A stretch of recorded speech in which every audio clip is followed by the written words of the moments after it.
सम्पूर्णमा राधे राधे। आज हामीहरू वृषभ राशि भएका जातकको स्वभावको विषयमा, वृष राशि भएका जातकहरूले जीवनमा लाइफमा कसरी सक्सेस प्राप्त गर्न सक्छन् त्यसका उपायका विषयमा हजुरहरूलाई हामी भिडियोको माध्यमबाट बताउनेछौँ। सर्वप्रथम त वृष भनेको साँडे, इङ्ग्लिसमा बुल पनि भन्छौँ हामी। अब हजुरहरूले बुझिसक्नुभयो, हजुरहरूले फोटो भिडियोमा पनि देख्न सक्नुहुन्छ। साँडे जस्तै मेहनती हुन्छन् वृष राशि भएका व्यक्तिहरू, अत्यन्त मेहनत गर्दछन्, भरपुर इनर्जी भएका हुन्छन्, स्टामिना पनि अत्याधिक हुन्छ यिनीहरूमा। तर यदि बोरिङ कुनै कामहरू छ, आफूलाई मन नपर्ने कामहरू छन् भने तिनीहरूमा यिनीहरू लाग्दैनन्। तर यदि कुनै पनि च्यालेन्जिङ कामहरू छन् भने भरपुर मेहनत गर्छन्, आफ्ना बुद्धि बलले भएअनुसारले मेहनत गरिरहेका हुन्छन् र अन्तिममा सफलता प्राप्त गरेर छोड्ने स्वभावका हुन्छन्। वृषभ एनर्जी हुन्छ, उनीहरूभित्र रिस हुन्छ। रिस भए पनि रिसको कारण के हो भन्ने उनीहरूले थाहा पाउँदैनन्।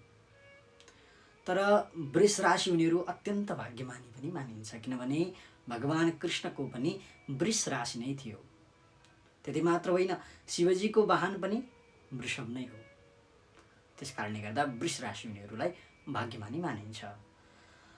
पृथ्वी तत्त्व भएको कारणले गर्दा स्थिर रहन्छन्, हावावापी कुराहरू गर्दैनन्, हावा कुराहरूमा पर्दा नि पर्दैनन्,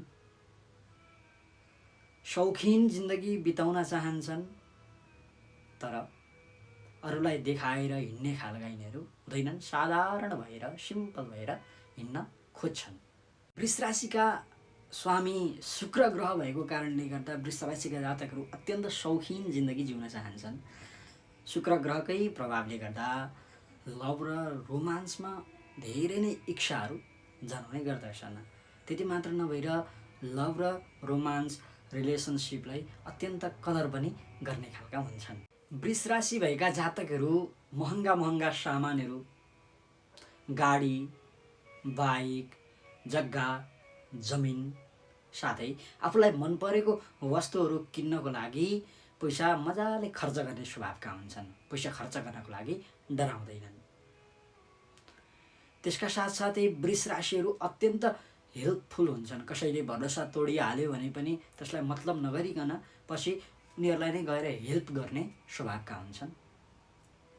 यदि वृष राशि भएका व्यक्तिहरूले जीवनमा सुख, शान्ति, समृद्धि, ऐश्वर्य प्राप्त गर्नु छ भने वृष राशिको इष्टदेवी कुलदेवीको स्वरूपमा लक्ष्मी माता रहनुभएको छ। शुक्रबारका दिन लक्ष्मी माताको आराधना, पूजा, व्रत, त्यसका साथसाथै लक्ष्मी मातालाई सेतो कमलको फुल, त्यति मात्र नभएर खिरको भोग लगाएर पनि लक्ष्मी मातालाई प्रसन्न बनाउन सकिन्छ र माताजीको कृपा सदैव बर्सिरहनेछ।